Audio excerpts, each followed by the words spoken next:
Welcome to the Lumbar Spine Conditions and Interventions lecture. This lecture covers information on common lumbar conditions in the first section and their interventions in the second section. Low back pain is a common reason why patients seek treatment. One of our major challenges as clinicians is classifying patients into treatment subgroups. There are numerous classification systems.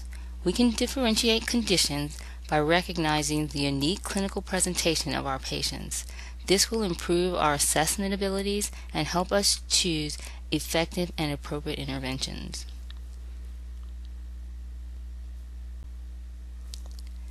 Oftentimes, the terms conditions, disorders, dysfunctions, diagnoses, or pathologies, etc., are used interchangeably, which can be confusing to me. In this discussion, I will primarily use the term condition, which is a broad term to describe a state of the body. Lumbar conditions can be in different subgroups. For example, degenerative disc disease or degenerative joint disease is a lumbar condition related to wear and tear of the joint, so it belongs in the subgroup of degenerative conditions. A lumbar sprain or strain from a motor vehicle accident belongs in the subgroup of trauma or acute condition. A resulting kypholordosis posture of an individual who's been placing abnormal stresses on the lumbar spine would fall into the postural syndromes, while a systemic lumbar condition might be the effects of ankylosing spondylosis, or a congenital condition could be, for the lumbar spine, spina bifida.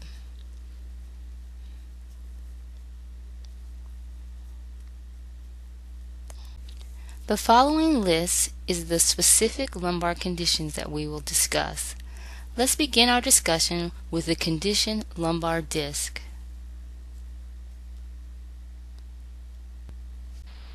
Looking at the dysfunction of discs a bit more closely, there's usually a long history of episodic back pain, each episode usually getting worse and worse.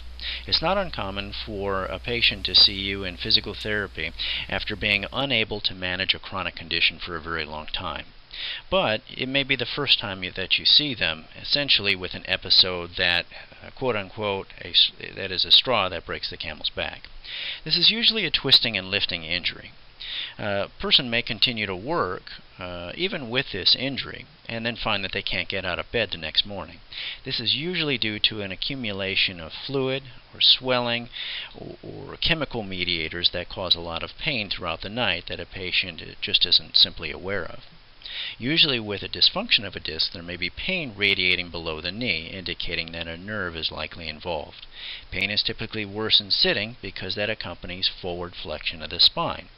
When you forward flex the spine, you're aware that the fluid essentially moves more posterior. That would increase swelling to a painful area. If there is an annular tear, that would also exacerbate symptoms. There may be an improvement with standing or walking, especially if they take their time getting up. This is due to an attenuation of the swelling in the posterior disc. Occasionally, coughing or sneezing will increase their lower extremity pain. This is typically attributed to intra-abdominal pressure that's increased. The pressure pushing on the anterior disc forces that disc more posteriorly. This also increases symptoms. Disc dysfunction itself usually comes with a number of different problems and impairments. We've already talked about a protective scoliosis, and your demonstration of that was a protective scoliosis being different for a medial versus a lateral bulge. A person will also have limited active range of motion and a lot of muscular guarding. It's essentially a protective mechanism of the spine, attempting to limit a person's motion to decrease any sort of damage or insult to injury that they may experience. It's fairly common to have neurologic signs and symptoms, and again, remember that these are changes in dermatomes, myotomes, and reflexes, and they're regarded as positive neurologic signs. Tight hamstrings or piriformis musculature is also common, which can be checked with a straight leg raise or internal or external rotation of the hip, which will be introduced more later on.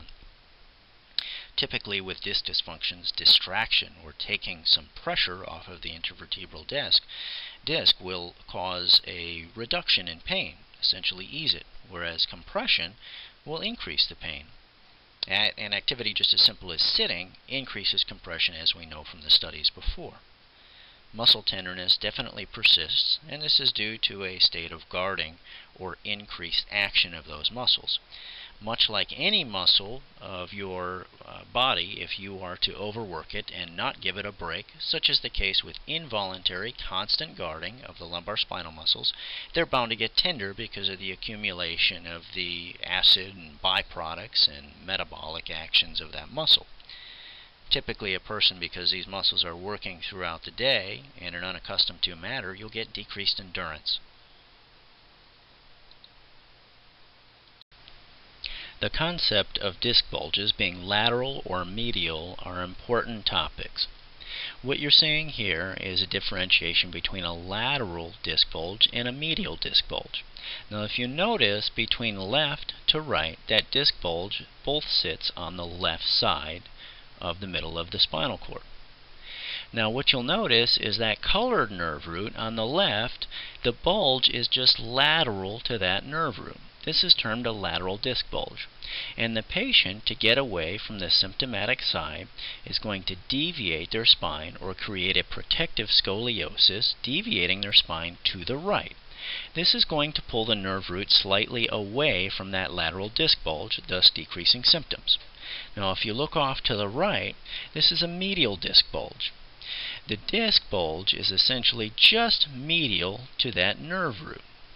Now what the patient does in this case is they're going to take and deviate their body to the same side. If you look above, if they were to take and deviate to the opposite side, that would pull that nerve root more into the disc bulge. Therefore, if they deviate towards the painful side, they create a little slack in the nerve root and get it away from that disc bulge.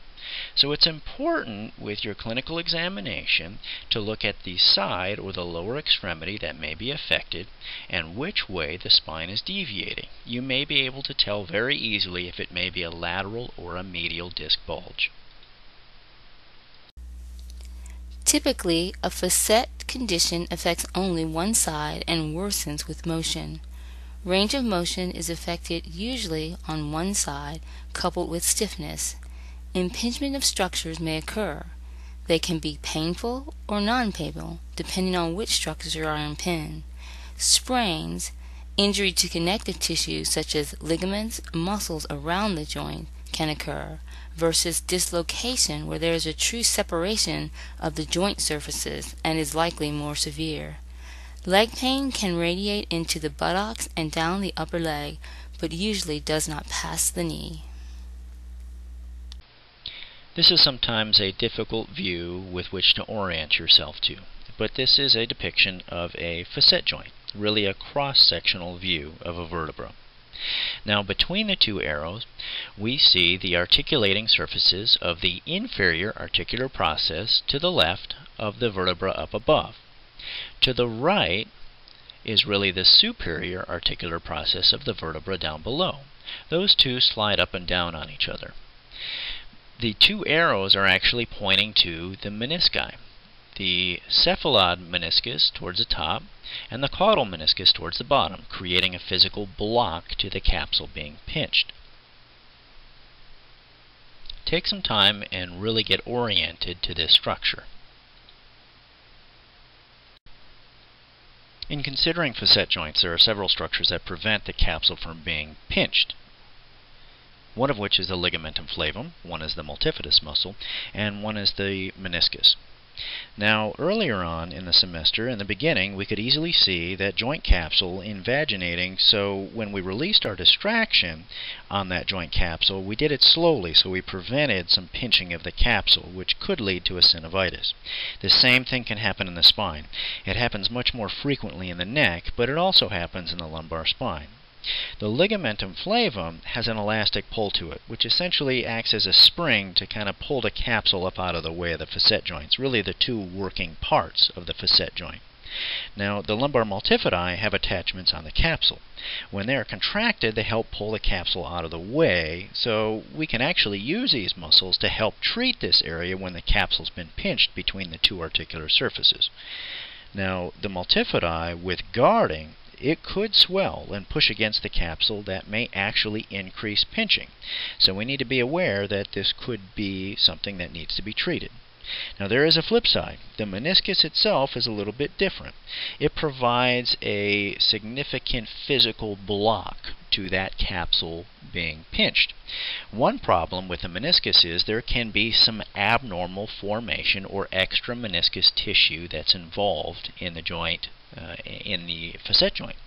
This can actually cause it to get in the way and cause the capsule to be pinched a little bit more when it actually is supposed to function to block the capsule from being pinched in the first place. This is usually a degenerative process that creates this extra tissue or meniscus. Speaking of the multifidus, here is a look at the multifidus crossing 1 to 2 segments running up and in. This is, again, the chief intersegmental stabilizer of the lumbar spine. Because of its bipinnate structure, it has multiple level attachments. It's a very important muscle, and you'll read about it quite a bit in the literature throughout your physical therapy education. Another lumbar facet condition is facet arthritis. Arthritis generally means painful inflammation and stiffness of the joint. Facet arthritis initially occurs with osteoarthritis, a general wear and tear on the joint, which mostly manifests itself as low back pain in the early stages. With early stages of the condition, mobility is good and possibly there is even hypermobility, but as the condition progresses, there is more stiffness. This stiffness is greatest in the morning and may loosen throughout the day, but may worsen with prolonged activity or strenuous activity. As this condition progresses, bony spurring occurs, which may lead to stenosis. We will discuss stenosis in more detail later in this discussion. We're going to look at ligaments of the lumbar spine a little bit more closely. With respect to function, ligaments have a number of mechanoreceptors. They maintain joint integrity and allow for motion. They also prevent excessive motion unless laxity is a problem. Now, just like all other joints, the spine has a fair amount of ligaments. Mechanoreceptors really tell us where we are in space. Just like other parts of the body, the spine is not much different. They provide proprioceptive input. One ligament laxity condition, benign joint hypermobility syndrome, BJHS, is a genetic disorder that presents with hypermobility of the musculoskeletal symptoms occurring in single or multiple joints. This syndrome can actually put patients at increased risk for ligament laxity postural back pain, our next condition we will discuss. Characteristically, a patient with BJHS exhibits a family history of this loose jointedness. They have symptoms that can mimic arthritis. Sometimes they are more severe. And also it usually is a female, and the Brighton score, which is an index that looks at grading hypermobility of joints, is usually positive. You may have been exposed to the Brighton scale in your Therex classes.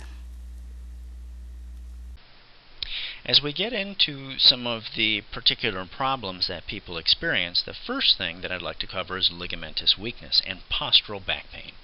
This is probably the most common type of back pain with the student population and people that work in sedentary professions.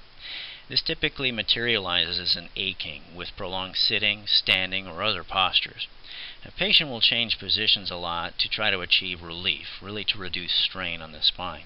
It's not uncommon to have a patient be a self-manipulator or self-crack themselves for some short-term relief. This provides some short-term relaxation of the muscles, but is very temporary. It can also create some instability if someone isn't careful. Lumbar range of motion is generally very good in this patient. There's pain at the end range of motion with a stretch, and stretching generally feels good. Hip muscles may be very tight. This may be a compensatory problem.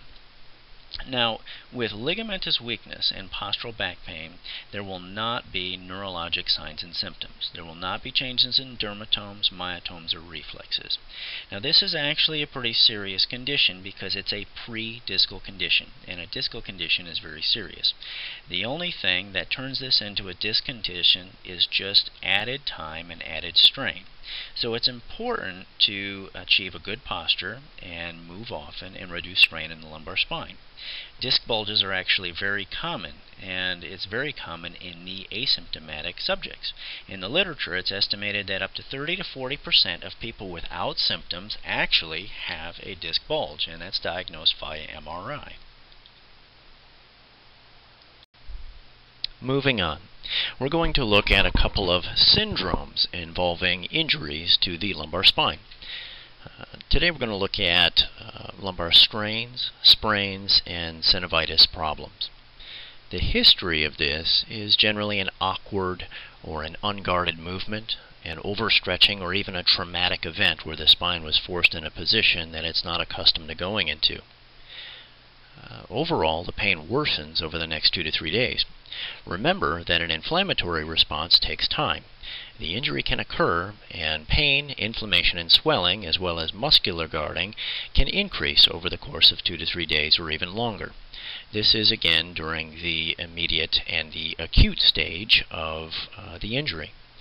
Pain is often unilateral. This happens because facet joints are on both sides of the spine.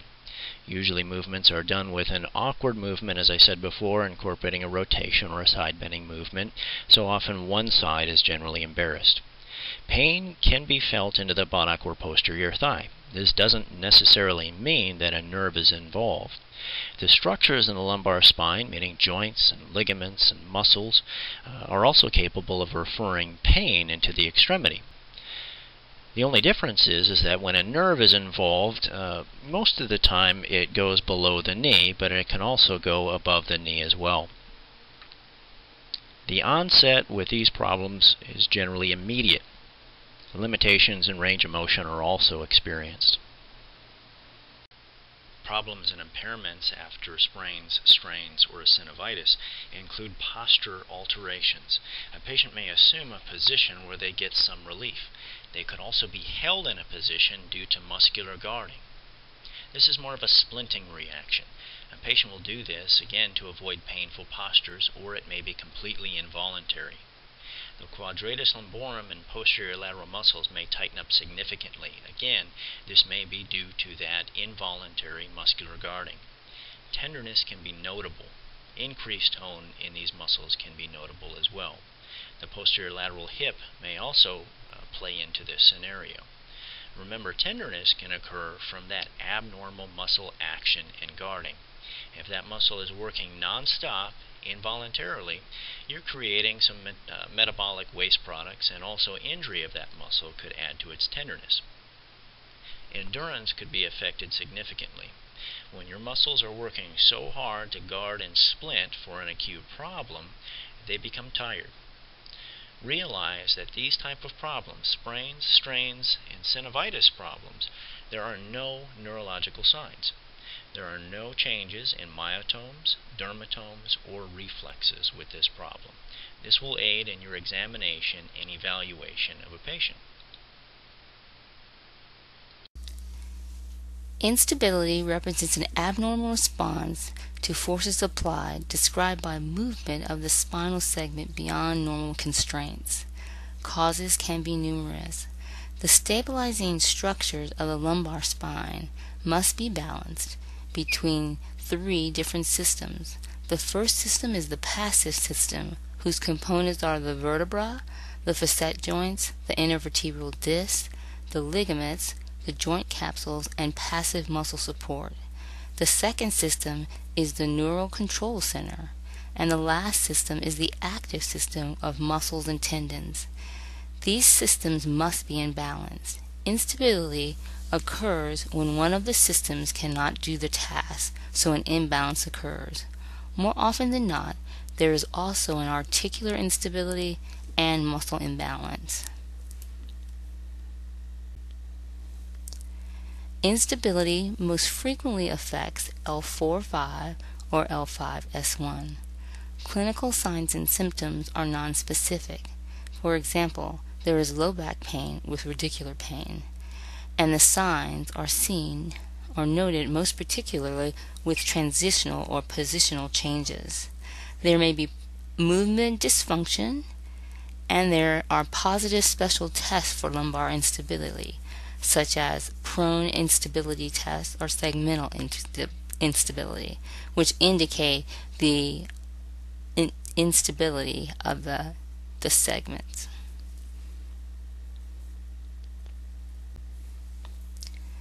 Lumbar stenosis usually is associated with a degenerative process and a combination of factors that act together to diminish the size of the spinal canal. The ultimate mechanism is that vascular insufficiency of the cauda equina. Post-laminectomies, fusions, single or at a multi-level, instability with neurological signs, all can create factors to diminish the size of the spinal canal. Spinal extension itself actually decreases the volume of the lumbar canal, and it increases the nerve root bulk. For lumbar stenosis, the chief symptom may be pain in the low back and one or both legs, numbness and tingling in the feet and legs, decreased deep tendon reflexes, and motor weakness in the legs. These are neurological findings. Symptoms may occur only after walking and are relieved with rest and or flexing the spine. Symptoms are more pronounced when the patient is standing or lying flat with the lumbar spine extended.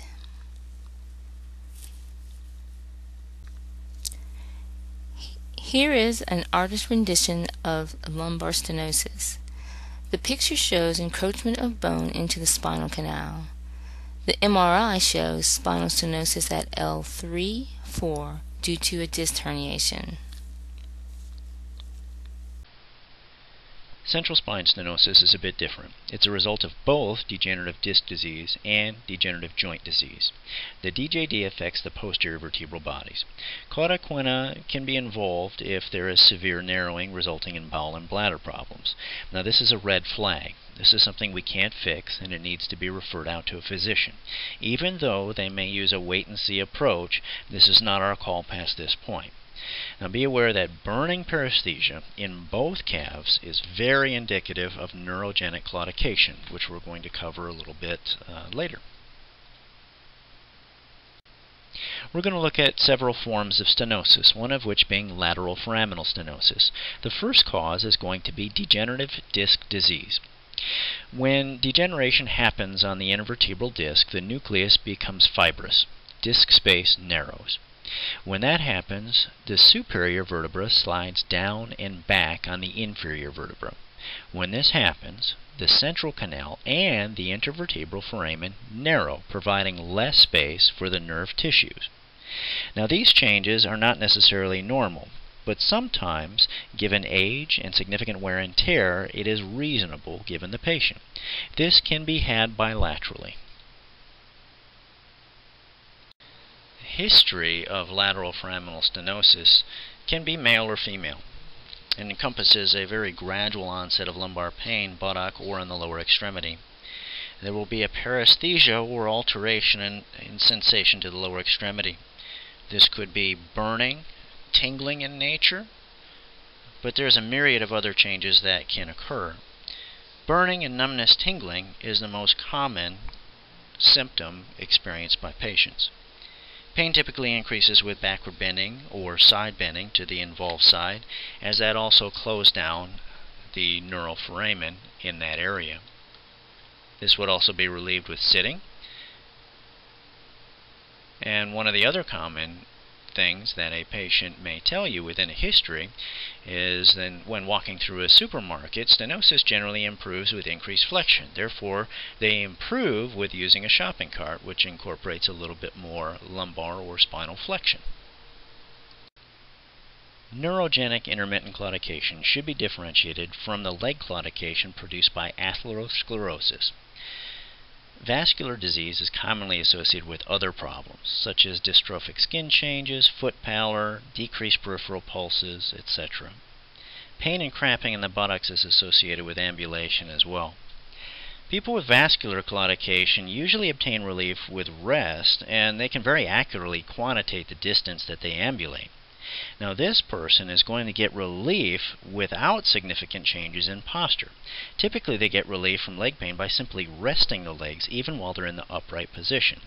This is a stark contrast from neurogenic claudication, where this patient needs to get in a different spinal position. Now, this can easily be checked in the clinic with a two-stage treadmill test or a bicycle test. The bicycle test really relies on two positions of the spine. With both tests, you record how quickly they get the onset of their symptoms. If a person bicycles in an upright position and they get symptoms at a certain time, after a short rest, they're going to do that bicycle test again, but in a flexed posture, and comparing the two. This test might not be the best for an elderly patient or a deconditioned patient. The two-stage treadmill test may be much better. It uses two different positions of the treadmill. Now, in a flat test position, where a patient walks essentially on a flat treadmill, the time that they get symptoms should be shorter than an incline test if they have neurogenic claudication. With an incline, it's going to force a patient to bend forward a bit more and actually achieve more relief from this position of neurogenic claudication. Now, that's kind of counterintuitive. If a person is just deconditioned, if you're walking uphill, that should generally be worse, except for a patient with neurogenic claudication. Moving on, we're going to look at another structural deformity of the spine. This is called scoliosis. It involves a lateral curvature of the spine, but also with rotational deformities. One thing people forget is that scoliosis definitely has a rotational component per the biomechanics of the spine. You can't typically have a lateral curvature of the spine without rotation due to the biomechanical driving force of the spine. It is really a deformity rather than it is a disease, and it's just characteristic of structural abnormalities. It includes the vertebra, the thoracic cage, and the pelvis itself. Now, there is a structural and a non-structural type. Non-structural type can be reversed. This is also termed a functional scoliosis, and with different forms of functioning, whether it be flexion or extension of the spine, this curve can be seen to reduce or resolve with certain movements. Structural scoliosis, however, is not reversible. Scoliosis itself is more prevalent in adolescent females. It's due to a malformation of the vertebra and pelvis which progresses with skeletal growth. It may not be really noticed until there's a 30-degree curve, which makes it really evident. This is typically confirmed with radiographic diagnosis. The angle of the curvature is measured, and it's called the Cobb angle. This will be covered a little bit later on in the presentation, and you'll learn how to do this.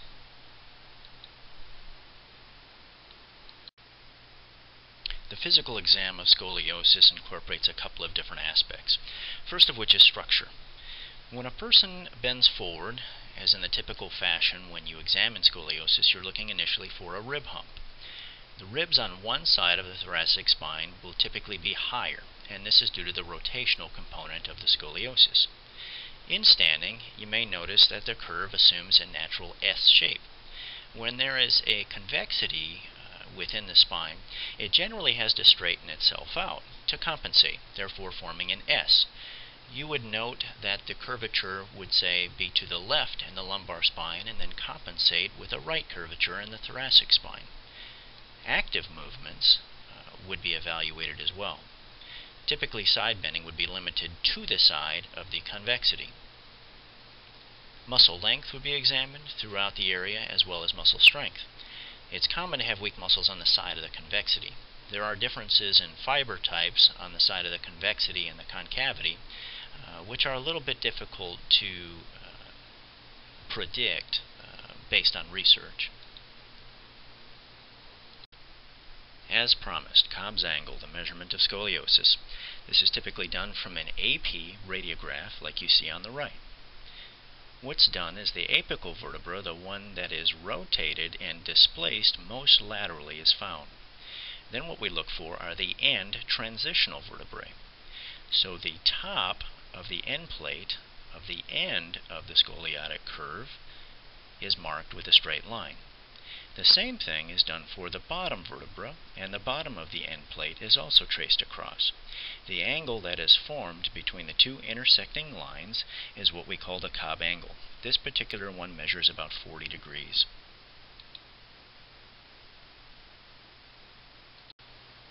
There is a threshold for measurement of scoliosis.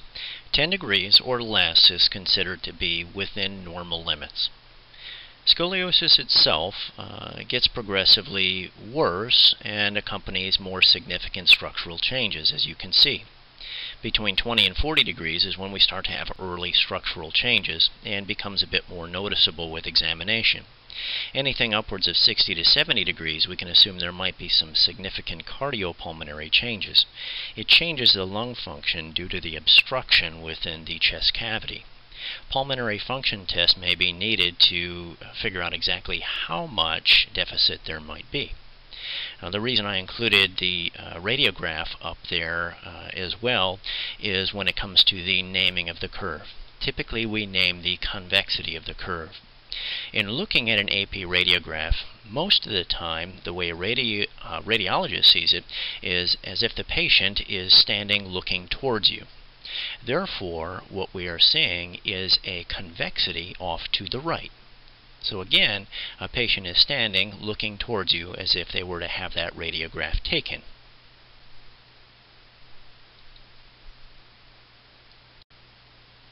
Here we see an adolescent female with a right thoracic curvature. Her rib prominence is pretty obvious on forward bending. When you look at the radiograph, it shows a right thoracic scoliosis. What's peculiar is something that's been done to make it easier on your eyes. The image has been flipped so that you can compare the spines when looking at it from the back. Remember, typically when you look at an x-ray, or typically when a radiologist is reviewing a radiograph, it's going to be turned the appropriate manner, as if the patient is standing looking at you for the radiograph. One of the most common forms of fracture within the lumbar spine includes compression. Compression fractures localize usually to the vertebral body due to compressive force. It can be from the fall on the buttocks, but usually in a flexed position, putting more pressure on the body of the vertebra. It can involve the thoracic or the lumbar spine. Incidences of weakened bone usually create more of an incidence for fractures, so osteoporosis and osteopenia are factors that need to be involved. These fractures are usually stable, but an unstable fracture may require bracing or surgery. Sometimes surgery can be performed and in a relatively simple fashion include a surgery such as vertebroplasty. What this involves is injection of a bone cement directly into the vertebral fracture. This hardens fairly quickly and can pretty much result in immediate stabilization of that bone. A person can resume normal activity shortly afterwards with seemingly little ill effects from the surgery. Here is an artist's rendition of the spinal column, and this is representative of a compression fracture. You see the anterior vertebral body has been fractured, and the result is a loss of height in this segment. This is an excellent depiction of an L1 vertebral compression fracture. The arrow depicts the vertebral body that has suffered a significant loss of its height anteriorly due to the fracture itself. Thinking back to your imaging coursework, is this a T1 or a T2 MRI? Well, the answer lies in whether the spinal cord appears to be very light or dark. A T2 image would show up with the spinal cord being very light, as it captures substances containing water which release energy much later. This therefore must be a T1 image.